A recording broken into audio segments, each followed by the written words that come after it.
Well, it looks like these potatoes are ready to harvest. I have 4 pots all together. I was hoping they'd be ready pretty close to the same time, but sometimes it doesn't work out that way. So let's see what we have.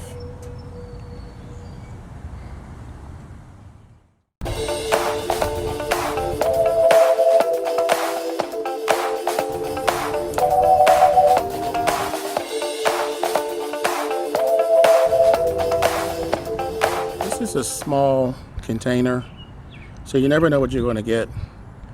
I'm actually pleased with the fact that I'm seeing 5 decent sized potatoes right now. There may be one more hiding underneath somewhere, but looks like we're going to get 5 potatoes out of this one little pot. Well, it looks like I was mistaken. It turns out that we have 2, 4, 6 decent sized potatoes and 2 small ones over here that I will replant. So actually worked out better than I expected.